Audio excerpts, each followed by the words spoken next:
لا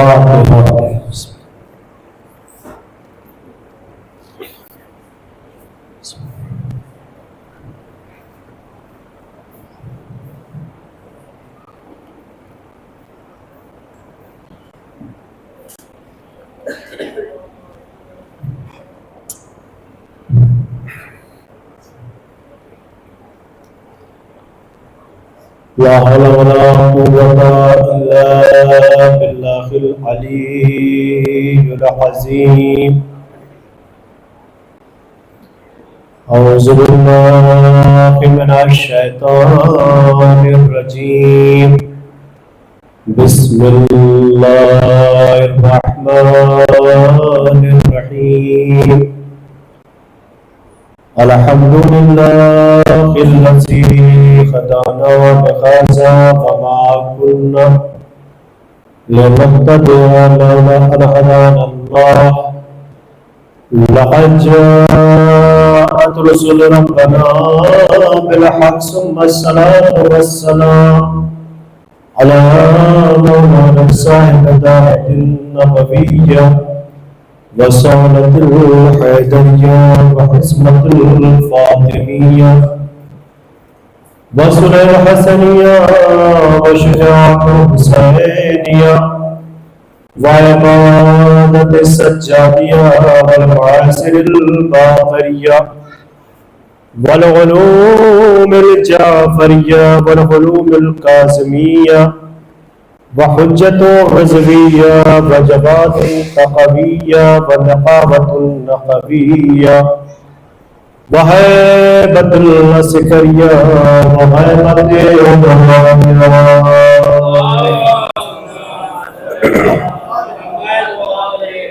أما بعد فقد قال رسول الله صلى الله عليه وسلم بسم الله الرحمن الرحيم. من مات ولم يعرف إمام زمانه فقد مات ميتة جاهلية.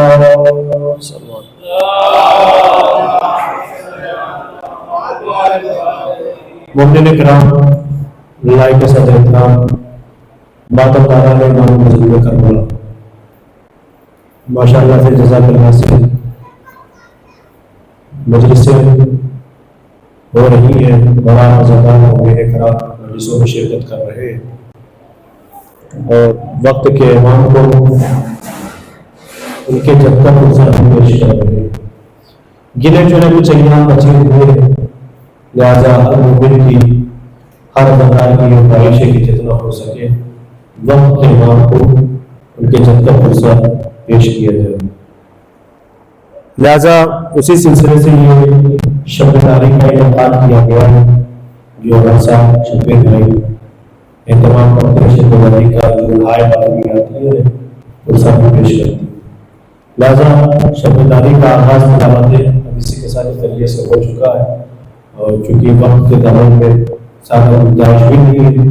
بہرحال آخر کی کوشش یہی رہے گی کہ کم سے کم وقت میں کچھ باتیں آپ کی خدمت میں کر کے مسائل کی طرف آ جائے. ایک سلوات پڑھے سنتے آگے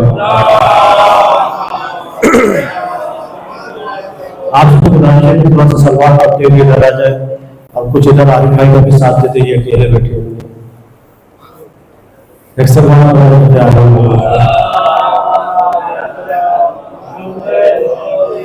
یہ آپ کے آمنے سامنے ہیں، آپ اکیلے پڑھ رہے ہیں. ایک سلوات پڑھے سنتے آگے. مومنین کرام، لائق صدر احترام، ماتم دار کربلا، رسول اللہ کی بڑی مشہور و معروف حدیث ہے کہ من مات ولم یعرف امام زمانہ فقد مات میتۃ الجاہلیہ.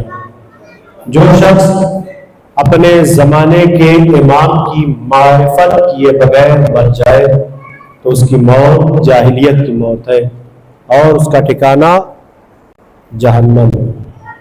دیکھیے عزیزان، لفظ امامت ہم کو سمجھنا ہے اور امامت کی معرفت کیسے ہو یہ ہم کو سمجھنا ہے. رسول اللہ نے حدیث کے ذریعے سے واضح کر دیا کہ اپنے زمانے کے امام کی معرفت رکھنا معرفت بہت ضروری ہوتی. زبان سے دعویٰ کرنا اور ہے، دل سے دعویٰ کرنا اور. اسی کو کہتے ہیں معرفت آنا. جب معرفت آتی ہے تو انسان دل سے دعویٰ کرتا ہے. غور کر رہے ہیں. اور لفظ امامت اتنا آسان بھی نہیں ہے، اتنا چھوٹا بھی نہیں ہے کہ ایک ہی دن میں ایک ہی مجلس میں واضح ہو جائے. لفظ امامت بڑا وسیع مفہوم ہے. غور کریے گا، بڑا وسیع مفہوم ہے، اور اس کو سمجھنے کے لیے وقت کی درکار ہے، مطالعے کی درکار ہے، نالج کی درکار ہے. بھائی وہ اور ہوں گے کہ جن کے امام آسانی سے سمجھ میں آ جاتے ہیں. ہمارے امام 12 ہیں، اور یہی وجہ ہے کہ 4 امام دنیا نے بنائے ہیں. توجہ کریے گا، 4 امام دنیا نے بنائے ہیں، لیکن معاملہ کیا ہے کہ چاروں کی یہاں پریشانیاں ہیں. چاروں کی فقہ الگ ہے. غور کر رہے ہیں، چاروں کی فقہ الگ ہے، چاروں کی شریعت الگ ہے، چاروں کے مصلے الگ ہیں. ہمارے یہاں 12 امام ہیں، 12 کی شریعت ایک ہے، 12 کی فقہ بھی ایک ہے، 12 کے مصلے بھی ایک ہے. صلوات پڑھے عظمت آل محمد پر. امام ماتا ولم یعرف امام زمان نہیں فقط ماتا میتۃ جاہلیہ. جو شخص اپنے زمانے کے امام کی معرفت حاصل کیے بغیر مر جائے تو اس کی موت جاہلیت کی موت ہے. اس سمے ہمارا امام پردے غیب میں ہے، یعنی حجت خدا ہے. اور حجت خدا، یہ زمین جو ہے حجت خدا سے خالی نہیں رہتی ہے. ہر زمانے میں، ہر دور میں کوئی نہ کوئی اللہ کی حجت اس زمین پر رہی ہے. اور اسی لیے 12ویں امام نے کہا ہے نا کہ اگر میں اپنی نظر کرامت، نظر عنایت اپنے چاہنے والوں پر سے ہٹا لوں تو یہ نست و نابود ہو جائے. بھئی یہ شکر کا مقام ہے کہ ہم شکر ادا کریں وقت کے امام کا، اللہ کی حجت کا، کہ وہ نظر کرامت ہمارے اوپر رکھے ہوئے ہیں. تبھی تو ہم حفاظت سے اپنی زندگی گزار رہے ہیں. غور کر رہے ہیں کہ نہیں؟ ایک سلوات پڑھے عظمت آل محمد پر.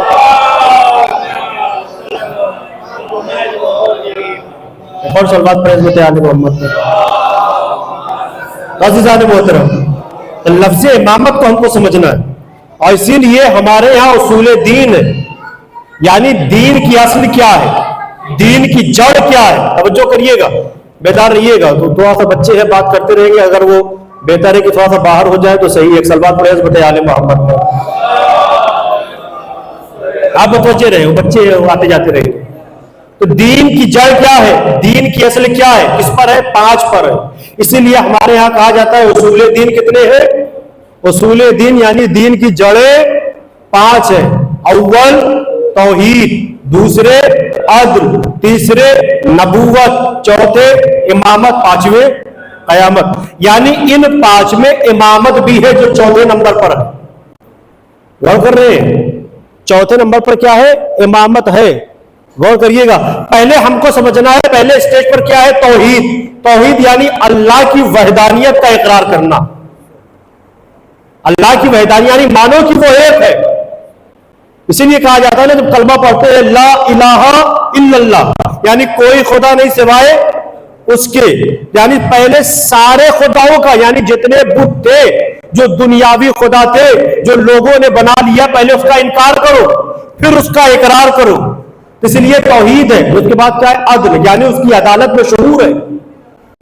وہ اس کے جتنے بھی بندے ہیں کسی میں اونچ نیچ نہیں کرتا ہے، سب کے فیصلے برابر کرتا ہے.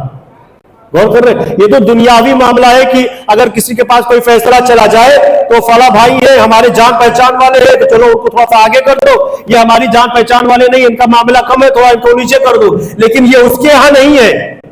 سب کو ایک ہی نظر سے دیکھتا ہے، سب کا فیصلہ ایک ہی طریقے سے کرتا ہے. اس لیے اس کی عدالت مشہور ہے. تیسرے پر ہے نبوت. 1,00,000 نبیوں کا سلسلہ. 11 ہجری میں جب نبوت ختم ہوئی پھر اس کے بعد امامت کا آغاز ہوا.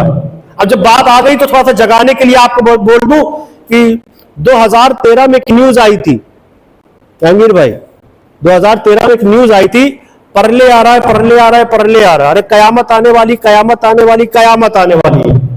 سب پریشان ہے. سلوات پڑھیں حضرت آل محمد پر.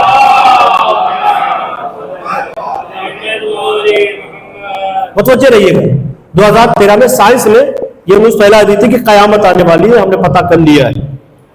قیامت آنے والی ہے۔ بھیا ہر طبقے کے لوگ پریشان ہو گئے، ہر مذہب کے لوگ پریشان ہو گئے، ہر ادیان کے لوگ پریشان ہو گئے، ہر دھرم کے لوگ پریشان ہو گئے۔ ارے قیامت آ رہی، قیامت آ رہی، قیامت آ رہی، توجہ کریے گا، سب پریشان۔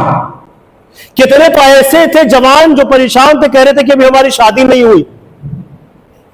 غور کر رہے، کتنے ایسے بزرگان تھے کہ جو یہ سوچ رہے تھے کہ ابھی ہم دادا نہیں بن پائے۔ غور کر رہے، دیکھیے یہ لبوں پہ مسکراہٹ آ گئی، ایک سلوات پڑھیں حضرت آل محمد پر۔ تو ہر بشر یا اللہم صلی علی محمد، ہر بشر، ہر فرد اپنی اپنی فکر میں تھا، اپنی اپنی سوچ میں تھا، ہم یہ نہیں کر پائے، ہم وہ نہیں کر پائے، ہم یہ نہیں بن پائے، ہم وہ نہیں بن پائے۔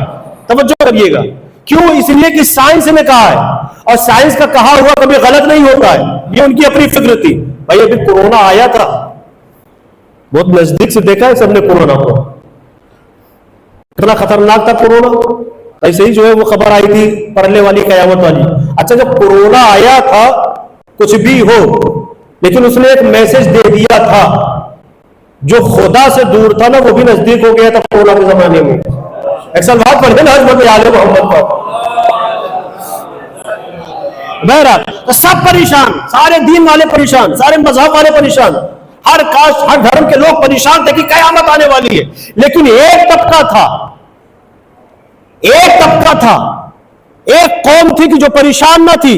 لوگوں نے کہا کہ ان کے ہاں پریشانی نہیں ہے، ان کے ہاں بے چینی نہیں ہے، یہ کیوں نہیں پریشان ہو رہے؟ کسی نے پوچھ لیا کہ آپ پریشان کیوں نہیں ہو رہے؟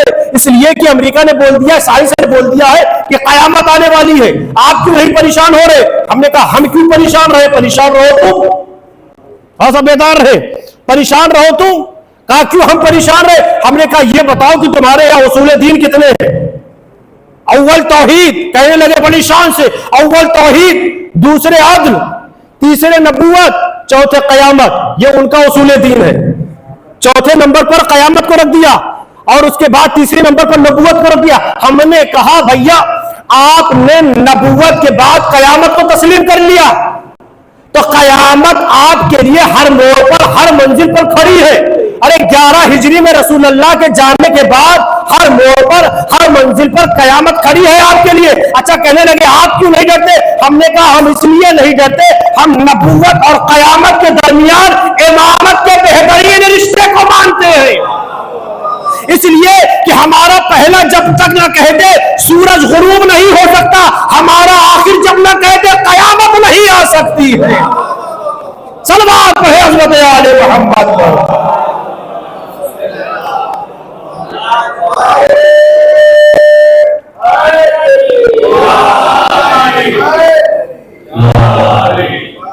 غور کیا آپ نے؟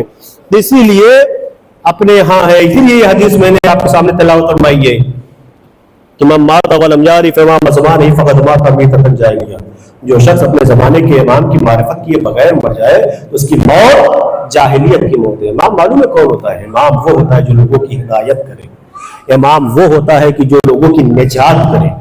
غور کر رہے ہیں؟ امام وہ ہوتا ہے کہ جو لوگوں کو برائیوں سے نکال کر اچھائیوں کی طرف لے۔ وہ امام نہیں ہوتا ہے کہ جو دوسروں کو آپس میں لڑوا دے۔ اب تاریخ اٹھا کے دیکھ لیجئے کہ اور بھی امام گزرے ہیں جن کے مرید آپس میں ہی لڑے رہے، کوئی کتاب کو لے کے لڑا رہا، کوئی مسلح کو لے کے لڑا رہا۔ ایک صلوات پڑھے حضرت آل محمد پر۔ آئیے میں آپ کو بتاتا ہوں کہ امام کیسا ہوتا ہے، توجہ کریے، میں آپ کو بتاتا ہوں امام، بس اسی پہ میں گفتگو کو ختم کر دوں گا یہی واضح کر کے کہ امام کون ہوتا ہے۔ علامہ اقبال کا ایک مشہور شعر ہے، بیداری کے ساتھ سنیے گا، ایک صلوات پڑھے حضرت آل محمد۔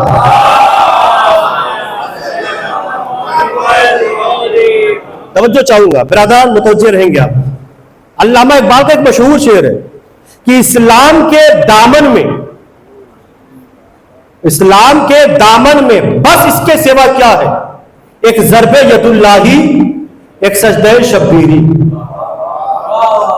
ذرا آپ شعر پر غور کریے گا، جو شعراء حضرات ہیں، جو شعر پڑھنے والے ہیں، جو شعر سمجھنے والے ہیں، جو شعر کہنے والے ہیں، وہ ذرا شعر کو سمجھیں گے اب چاہے یہ علامہ اقبال کا شعر ہو یا وقار امبالوی کا شعر ہو، کسی کا بھی ہو، لیکن شعر ہے، اب پورے شعر میں مفہوم کو نچوڑ دیا ہے کہ اسلام میں کچھ نہیں ہے سوائے ضرب ید اللہ کے اور سجدہ شبیری کے. یعنی مسلمان اگر اسلام کو سمجھنا چاہتا ہے تو وہ علی کی ضربت کو دیکھ لے، حسین کے سجدے کو دیکھ لے. غور کر رہے ہیں تو کیا شعر ہے؟ اسلام کے دامن میں بس اس کے سوا کیا. یعنی علامہ اقبال نے بس پہ اتنا زور دیا ہے، اتنا زور دیا ہے بس پہ کہ کسی پرانے ٹرک کو آنے نہیں دیا. نہیں غور کیا آپ نے؟ میں آپ کی زبان میں بول دوں کہ علامہ اقبال نے بس پہ اتنا زور دیا ہے کہ کسی پرانے تھری ویلر کو آنے نہیں دیا. سلوات پڑھے عظمت آل محمد کو.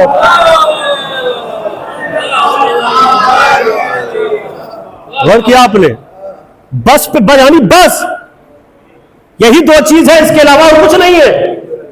اب کوئی آنا بھی چاہے پرانا ٹرک ہو چاہے پرانا تھری ویلر، اس کی گنجائش نہیں ہے یہاں پہ، وہ آ ہی نہیں سکتا، جگہ لے ہی نہیں سکتا. بس کیا ہے؟ صرف ضرب ید اللہ ہی ہو سکتا ہے، شبیری، یہی دو ہے اسلام میں. بس اسی کو سمجھ لو، اسلام سمجھ میں آ جائے گا. بس یہ میں آپ کے سامنے واضح کرنا چاہتا ہوں. قم میں علامہ اقبال کے نام سے ایک لائبریری ہے، اس پہ ایک کتاب ہے، صاحب تبصرہ نے اسی مصرے پر، اسی شعر پر، علامہ اقبال کے اسی شعر پر 11 پیج میں تبصرہ کیا ہے. یعنی غور کر رہے ہیں یہ کتنا بڑا شعر تھا کہ اسلام کے دامن میں بس اس کے سوا کیا ہے؟ ایک ضرب ید اللہ، ایک سجدہ شبیری. اور اسی کو واضح کیا ہے صاحب تبصرہ نے 11 پیج. یعنی اگر اور بھی کلام آتے تو نہ جانے کتنی کتابیں لکھنی پڑ جاتی. ایک سلوات پڑھے عظمت آل محمد. آئیے اسی کو واضح کر کے میں مسائل کی طرف آنا چاہتا ہوں. توجہ کریے گا، بیداری کے ساتھ سنیے گا. کسی جنگ میں توجہ کریے گا، دیکھیے مولا نے محاذ جنگ پر اسلام بتایا ہے. امام کون ہوتا ہے؟ معرفت امام کیا ہوتی ہے؟ کسی جنگ میں ایک دشمن مولا کے مقابلے پر آیا، بس اسی کو سمجھ لیجیے آپ، مولا کے مقابلے پر آیا. یار ہم آپ کا مقابلہ کرنا چاہتے ہیں. مولا نے کہا مقابلہ کرو حملہ. کہا نہیں، پہلے حملہ آپ کیجئے، پہلے میں حملہ نہیں کروں گا، پہلے حملہ آپ کیجئے. مولا نے کہا نہیں تم کرو، میں تم کو موقع دیتا ہوں. کہا نہیں آپ کیجئے. توجہ کریے گا مولا نے جواب کیا دیا. کہا نہیں، اسلام پہلے حملہ کرنا نہیں سکھاتا ہے. بیداری کے ساتھ سنیے، اسلام پہلے حملہ کرنا نہیں سکھاتا، اسلام پہلے دفاع کرنا بتاتا ہے. ہم دفاع کر رہے ہیں، تم حملہ کرو، پھر تم حملہ کرو گے تو ہم جواب دیں گے. اس نے کہا ٹھیک ہے میں حملہ کرتا ہوں، آپ ہمارے حملے کو روکیے. توجہ کریے گا، اس نے حملہ کیا مولا علی پر، تو مولا نے سپر کو نہ اٹھا کے، ذرا کو نہ اٹھا کے اپنی ذوالفقار نکالی اور ذوالفقار کے نیچے والے حصے کو پلٹ کے، یعنی ذوالفقار کو پلٹ کے دھار والا حصہ نیچے کر دیا اور جو دھار کے نیچے والا جو حصہ تھا اس کو اوپر کر دیا اور اس کے وار کو روکا ہے. توجہ کریے گا، اب جو مولا نے وار کو روکا، نتیجہ کیا نکلا؟ نتیجہ یہ نکلا کہ دنیاوی کارخانے کی بنی ہوئی تلوار، دنیاوی کارخانے کی بنی ہوئی تلوار الہی کارخانے کی بنی ہوئی ذوالفقار کا مقابلہ نہ کر سکی.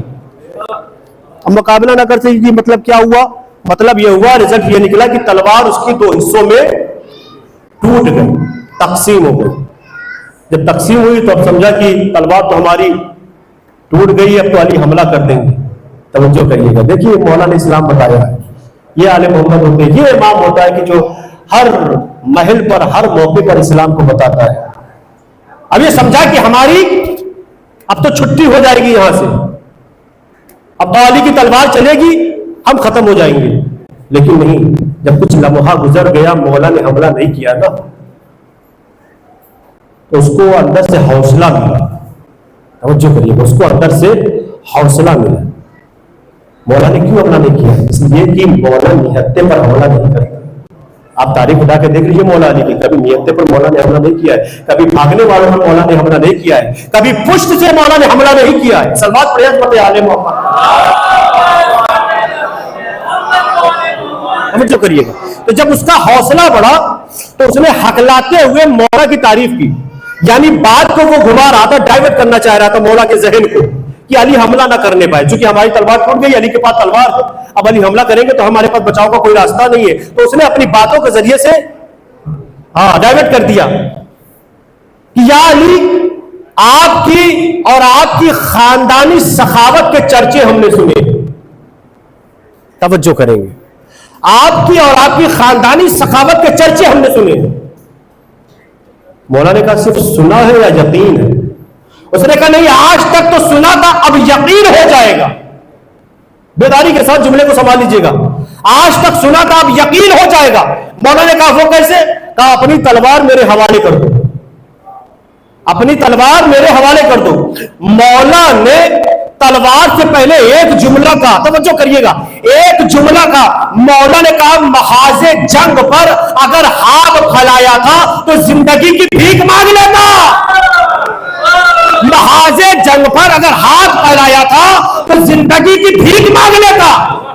یہ تو تلوار مانگ رہا ہے, لیکن تو نے خاندانی سخاوت کا تو نے حوالہ دیا ہے, تو لے تلوار تیرے حوالے کرتا ہوں.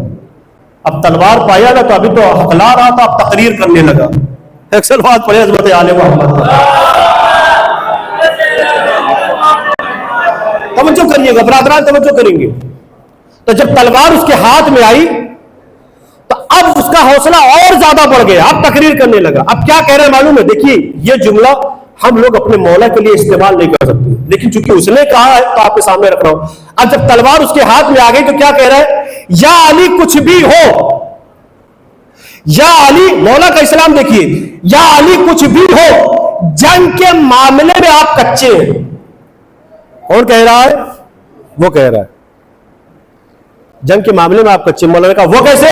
کہا اس لیے کہ محاذ جنگ پر دشمن کو تلوار نہیں دی جاتی. مولا نے کیا تضمین لگائی؟ کہا اگر میں تجھ کو دشمن سمجھتا تو, کہا پھر, کہا میں دشمن نہیں سمجھ رہا ہوں, میں تم کو پہلے انسان سمجھ رہا ہوں. تو پھر بھی اس نے بات کو دہرائی کہ کچھ بھی ہو آپ جنگ کے معاملے میں کچے ہیں, آپ جنگ کے معاملے میں کچے. مولا نے پھر جملہ کہا یاد رکھو تجھ میں اور مجھ میں بنیادی فرق ہے. جملے کو سنبھال لیجیے گا, تجھ میں اور مجھ میں بنیادی فرق یہ ہے کہ تو تلوار کو, موت و حیات کا خالق تو تلوار کو سمجھتا ہے, میں موت و حیات کا خالق خدا کو سمجھتا ہوں. صلوات پڑھے عظمت آل محمد پر.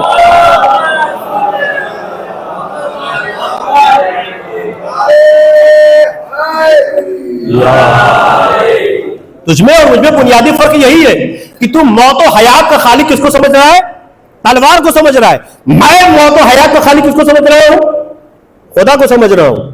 اس لیے کہ اگر خدا کسی کو مارنا, موت دینا چاہے تو کوئی بچا نہیں سکتا, اور اگر خدا کسی کو بچانا چاہے تو کوئی مار نہیں سکتا ہے. توجہ کریے گا, یہ مولا کا اسلام ہے. اگر آپ تیرے پاس تلوار آئی ہے تو موقع تیرے پاس ہے, تو حملہ کر دے, تو حملہ کر دے. ایک شعر دیکھیے پڑھا جاتا ہے عام طور سے, تلوار کاٹتی ہے مگر ہاتھ چاہیے. تلوار کاٹتی ہے مگر ہاتھ چاہیے. تلوار تو کاٹتی ہے لیکن تلوار کے لیے ہاتھ چاہیے. تو کس کے پاس تلوار ہے؟ مولا کی تلوار اس کے پاس ہے. مولا نے کہا ٹھیک ہے اب حملہ کر, تیرے پاس تلوار آ گئی ہے. توجہ کریے گا, ایک بات آپ کی خدمت میں عرض کرنا چاہتا ہوں. ذوالفقار کا کمال یہ تھا کہ نسلوں کو دیکھ کر چلتی تھی. اس بات کو اپنے ذہن میں رکھیے گا. اس مجلس کا سب سے قیمتی جملہ آپ کے حوالے کرنا چاہتا ہوں. نسلوں کو دیکھ کر چلتی تھی. پشتہا پشت اگر کوئی مومن آنے والا ہے تو تلوار اس کو نہیں کاٹتی تھی. یہ تلوار کا کمال ہے. اب یہ میں یہاں سے کریکٹ کر رہا ہوں. مولا نے کہا اب تلوار تیرے پاس آ گئی ہے تو حملہ کر لے, میرے پر حملہ کر لے. کوشش کر رہا ہے وہ اٹھانے کی, اور مولا بڑے اطمینان سے کھڑے ہوئے. جملہ میں آپ کے حوالے کر رہا ہوں, مولا بڑے اطمینان سے کھڑے ہوئے. وہ کوشش کر رہا ہے کہ علی پر میں حملہ کر دوں, لیکن مولا اتنے اطمینان سے کھڑے ہوئے. میں نے کہا مولا آپ اتنے اطمینان سے کھڑے ہوئے, دشمن کے ہاتھ میں آپ نے اپنی تلوار دے دی اور اتنے اطمینان سے آپ کھڑے ہوئے. عجب نہیں مولا نے کہا ہوگا شان حیدر, پڑھا ہزاروں بار سمجھا ایک بار بھی نہیں. ایک اور کیا آپ نے,